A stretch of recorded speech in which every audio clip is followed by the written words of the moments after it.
ಚೆನ್ನಾಗಿದೆ ಸರ್. ನಾನು ವಿಸಿಟ್ ಮಾಡಿದೆ ಟಾಪಿಕ್ಗೆ. ಸಖತ್ತಾಗಿದೆ, ಲಕ್ಸುರಿಯಸ್ ಆಗಿದೆ, ತುಂಬಾ ಖುಷಿ ಆಯ್ತು. ಒಳ್ಳೆ ಪಾಸಿಟಿವ್ ವೈಬ್ ಇದೆ ಅಲ್ಲಿ. Thank you. ಅದೊಂದು ಖುಷಿ ಆಗುತ್ತೆ. ಅಲ್ಲೂ ಹೆಚ್ಚು ಕಮ್ಮಿ ನಾವು ಸುಮಾರು ಅಲ್ಲಿ ಟಾಪಿಕಲ್ಲಿ ಒಂದು 150ರಿಂದ 200 ಜನಕ್ಕೆ ವೃತ್ತಿ ಕೊಟ್ಟಿದ್ದೀವಿ. ಅದು ಖುಷಿ ಆಗುತ್ತೆ. ಅಂದರೆ ನಮ್ಮ ಸ್ಯಾಮ್ ಪರಿವಾರದಲ್ಲಿ ಒಂದು 4,500ರಿಂದ 5,000 ಜನಕ್ಕೆ ಕೆಲಸ ಕೊಟ್ಟಿದ್ದಾಗ ಈ ಜಾಗದಲ್ಲಿ ಆ ಒಂದು ಇದರಲ್ಲಿ ಒಂದು 150 ಜನಕ್ಕೆ ವೃತ್ತಿ ಕೊಟ್ಟಿದ್ದೀವಿ.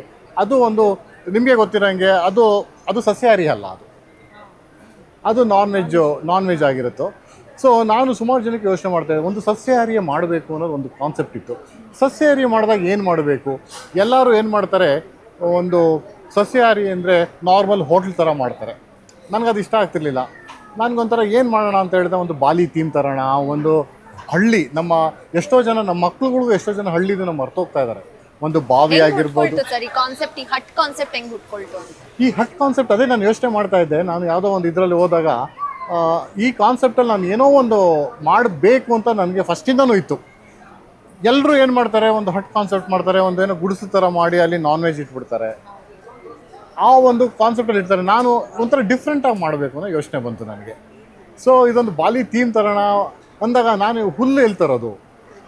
ಹುಲ್ಲು ತರೋದೇ ಒಂದು ದೊಡ್ಡ ಕಷ್ಟ. ಅದು ಆ್ಯಕ್ಚುಲಿ ಹುಲ್ಲಲ್ಲ, ಅದು ಆ್ಯಕ್ಚುಲಿ ಒಂದು ತಮಿಳ್ನಾಡು ಪಾಂಡಿಚೇರಿ ಹತ್ರ ಒಂದು ಕೆರೆಯಲ್ಲಿ ಬೆಳೆಯೋ ಕಡ್ಡಿ. ಅದು ಹುಲ್ಲಲ್ಲ, ಅದು ಆ ಕಡ್ಡಿ. ಅದು ಎಷ್ಟು ಎಕ್ಸ್ಪೆನ್ಸಿವ್ ಅಂತ ಹೇಳಿದ್ರೆ, ಸುಮಾರು ನನಗೆ ಒಂದು 6ರಿಂದ 7 ತಿಂಗಳು ಬೇಕಾಯಿತು ನನಗೆ ಇಷ್ಟು ಹುಲ್ಲನ್ನ ನಾನು ಜೊತೆ ಮಾಡೋದಕ್ಕೆ. ಕಾಡೊಳಗೆ ಕಳಿಸ್ಬೇಕು, ಕೆರೆ ಒಳಗೆ ಕಳಿಸ್ಬೇಕು, ಹಳ್ಳಿ ಪಂಚಾಯಿತಿಯವ್ರ ಹತ್ರ ನಾವು ಮಾತಾಡಬೇಕು, ಅವ್ರಿಗೆ ಪಂಚಾಯಿತಿ ಫೀಸ್ ಕಟ್ಟಬೇಕು. ಅದು ಎಷ್ಟೆಷ್ಟು ಹುಲ್ಲು ಸಿಗುತ್ತೋ ಅಷ್ಟೇ ಹುಲ್ಲು ಕಟ್ಟಿ ಶೇಖರಣೆ ಮಾಡಬೇಕು. ಶೇಖರಣೆ ಮಾಡಿ ನಾವು ತರಬೇಕು ಇಲ್ಲಿಗೆ. ತಂದು ಅದನ್ನು ಜೋಡಿಸೋದು, ಇದು ಮಾಡಿಸೋದು ತುಂಬ ಕಷ್ಟ ಇದೆ. ಅದೆಲ್ಲ ಮಾಡ್ದೋ ಇಲ್ಲ ಅಂತಲ್ಲ. ಮಲ್ಟಿ ಬಿಸ್ನೆಸ್ ಮ್ಯಾನ್ ಜೊತೆಗೆ ಒಳ್ಳೆ ಆರ್ಕಿಟೆಕ್ಟ್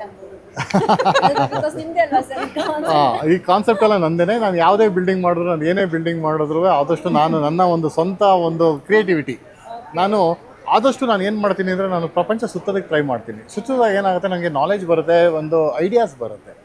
ಸೊ ಅದನ್ನು ತರೋದು, ಪ್ಲಸ್ ನಾವು ಹಿಂದಿನ ಕಾಲದನ್ನ ಟಚ್ ಕೊಡಬೇಕು. ಹಂಗಾಗಿ ನಾನು ಆ ಕಾನ್ಸೆಪ್ಟನ್ನ ಇಲ್ಲಿ ತರೋಣ. ನೋಡಿ, ನೆಲದ ಮೇಲೂ ನಾವು ಜಲ್ಲಿ ಹಾಕಿದ್ದೀವಿ. ಇದಕ್ಕೆ ನಡೆದ್ರೆ ನಿಮ್ಗೆ ಆಕ್ಯುಪ್ರೆಷರ್ ಥರ ನಾವು ಪ್ಲ್ಯಾನ್ ಮಾಡೋಣ ಅಂತ ನಾವು ಮಾಡಿರೋದು. ಮತ್ತು ಅಲ್ಲಿರೋದು ಅಂತ ನೀವು ನೋಡಿ, ಇಲ್ಲಿ ಕಾಣಿಸ್ತಾ ಇದೆ ಸೈಕಲ್ ಇರ್ಬೋದು, ಅಲ್ಲಿ ತಕ್ಕಡಿ ಇರ್ಬೋದು, ಅಲ್ಲಿ ಒಂದು ಪೆಟ್ಟಿಗೆ ಇದೆ. ಇದೆಲ್ಲ ನಮ್ಮ ಅಜ್ಜಿ ಮನೆಯಿಂದ ಇತ್ತದು. ಅಜ್ಜಿ ಮನೆದೊಂದು ಒಂದು ಟಚ್ ಆ್ಯಂಡ್ ಫೀಲ್ ಬೇಕು ಅಂತೇಳಿ ನಾನು ಅಲ್ಲಿಂದನೇ ತರಿಸಿ ಅದನ್ನು ಸ್ವಲ್ಪ ರೆನೋವೇಟ್ ಮಾಡಿ ನಾವು ಮಾಡಿದ್ದೀವಿ. ಸೊ ಆ ಟಚ್ ಫೀಲ್ನ ಕೊಟ್ಟು ನಾವು ರೆನೋವೇಟ್ ಮಾಡಿದ್ದೀವಿ ಅದು. ಸೊ ಒಂದು ಹೆಂಗೆ ಸರ್ ಈ ಶುದ್ಧ ತಿಂಡಿ ಅಂತ ಹೆಸರು ಏನಕ್ಕೆ ಇಟ್ರಿ? ಈಗ ನೋಡಿ, ಸುಮಾರು ನಾವು ಉಪಹಾರ, ಕೆಫೆ ತುಂಬಾ ಇಡ್ತಾ ಇದ್ದಾರೆ, ಬಟ್ ನಿಮ್ದು ಹೆಂಗೆ ಶುದ್ಧ ತಿಂಡಿ ಅಂತ ಹೆಸರು? ಯಾರ ಐಡಿಯಾ? ನಿಮ್ಮ ಐಡಿಯಾನಾ ಮೇಡಮ್ದಾ? ಹೆಂಗೆ ಇದು? ಅಲ್ಲ, ಮೇಡಮ್ದು ಪ್ಲಸ್ ನನ್ನ ಮಕ್ಕಳು ಪ್ಲಸ್ ಮೇಡಮ್ ಫ್ರೆಂಡ್ ಒಬ್ರು ಇದ್ದಾರೆ. ಎಲ್ಲರೂ ಸೇರಿ ನನಗೆ ಒಂದು ಸಜೆಷನ್ಸ್ ಕೊಟ್ಟರು. ನನಗೆ ಸುಮಾರು ಬಂತು, ಆಪ್ಷನ್ಸ್ ಬಂತು, ಅದು ಮಾಡೋಣ ಇದು ಮಾಡೋಣ ಅಂತ ಎಲ್ಲ. ಒಂದು ಪ್ಯೂರಿಟಿ ಇದೆ ಸರ್, ಕೇಳಿಸ್ಕೊಳ್ಳೋಕೆ ಚೆನ್ನಾಗಿದೆ. ಈಗ ನೋಡಿ, ನಾವು ಅದನ್ನ ಟಾಪಿಕ್ ಅಂತ ಹೆಸರಿಟ್ಟು ಅದನ್ನು ಅವರೇ ಕೊಟ್ಟಿರೋಂಥದ್ದು. ಆ ಟೀಮ್ ಅಂದರೆ ನನ್ನ ಮಕ್ಕಳು, ರೇಷ್ಮಾ ಅವ್ರು ಮತ್ತು ಫ್ರೆಂಡ್ಸ್ ಎಲ್ಲ ಸೇರ್ಕೊಂಡು ಒಂದು ಟೀಮ್ ಕೊಟ್ಟರು. ಟಾಪಿಕ್ ಯಾವುದೂ ಇರಲಿಲ್ಲ. ಟಾಪಿಕ್ ಅನ್ನೋದು ಇಟ್ಸ್ ಆ್ಯಂಡ್ ಟಾಪಿಕ್, ಬಟ್ ಅದು ಹೆಸರು ಇದಾಯಿತು. ಅದೇ ಥರ ಶುದ್ಧ ತಿಂಡಿ ಅವರು ಏನು ಮಾಡಬೇಕು ಅಂತ ಹೇಳಿ ನಾನೊಂದು 10 ಹೆಸರು ಶಾರ್ಟ್ ಲಿಸ್ಟ್ ಮಾಡಿದೆ. ಅದರಲ್ಲಿ ಒಂದು 3 ರಿಜಿಸ್ಟ್ರು ಮಾಡಿಸ್ಬಿಟ್ಟೆ. ಕೊನೆಗೆ ಹಠ ಹಿಡಿದ್ರು, ಇಲ್ಲ ನಂಗೆ ಶುದ್ಧ ತಿಂಡಿನೇ ಬೇಕು ಅಂತ ಹಠ ಹಿಡಿದ್ರು. ಸೊ ಎಸ್ಪೆಷಲಿ ಇವಳು ತುಂಬ ಹಠ ಹಿಡಿದ್ರು, ನಂಗೆ ಶುದ್ಧ ತಿಂಡಿನೇ ಬೇಕು ಅಂತ. ಅದು ಇಬ್ರದ್ದು ಅಬ್ಜೆಕ್ಷನ್ ಇತ್ತು. ಆದ್ರೆ ಕೊನೆಗೂ ಹೆಂಡತಿ ಮಾತು ಕೇಳಬೇಕಾಗಿತ್ತು. ನಾನು ಹ್ಞೂ ಅಂತ ಹೇಳಿ ಒಪ್ಕೊಂಡೆ. ಒಂದು ಹೋಟೆಲ್ ಬಿಸ್ನೆಸ್ ಮಾಡಬೇಕು ಅಂತಂದ್ರೆ ಸಾಮಾನ್ಯದ ಮಾತಲ್ಲ ಸರ್. ಯಾಕಂತಂದ್ರೆ ಬಿಸ್ನೆಸ್ ಯಾವ ತರ ರನ್ ಆಗುತ್ತೆ, ಹೇಗೆ ಅದು ಈ ಲೊಕೇಶನ್ ಅಲ್ಲೇ ಮಾಡಿದ್ರೆ ರನ್ ಆಗುತ್ತೋ ಇಲ್ವೋ? ಮಾರ್ಕೆಟ್ ರಿಸರ್ಚ್ ಏನಾದ್ರು ಮಾಡಿದ್ರ ಈ ಮುಂಚೆ? ಖಂಡಿತ ಇಲ್ಲ. ಮಾರ್ಕೆಟ್ ರಿಸರ್ಚ್ ಯಾವ ರಿಸರ್ಚ್ ಮಾಡಿಲ್ಲ ನಾನು. ಒಂದು ನಮ್ಮಲ್ಲಿರೋಂಥ ನಂಬಿಕೆ, ನನ್ನಲ್ಲಿರೋಂಥ ಒಂದು ಕಾನ್ಫಿಡೆನ್ಸ್, ಅದು.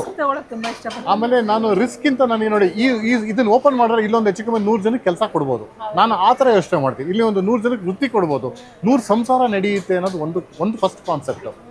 ಆಮೇಲೆ ಇನ್ನೊಂದು, ನೀವು ಏನೇ ಮಾಡಿದ್ರು ಯಾವ ಬಿಸ್ನೆಸ್ಸು ಲಾಸ್ ಆಗಲ್ಲ. ನೀವು ಇನ್ ಡೆಪ್ತ್ ಹೋಗ್ಬೇಕು ಬಿಸ್ನೆಸ್ಸಲ್ಲಿ. ಪ್ರತಿಯೊಂದು ಏನೇ ರಿಸ್ಕ್ ಇದ್ರು, ಏನೇ ಕಷ್ಟ ಇದ್ದರೂ ನೀವು ಲೋ ಲೆವೆಲಲ್ಲಿ ನೀವು ಅಟೆಂಡ್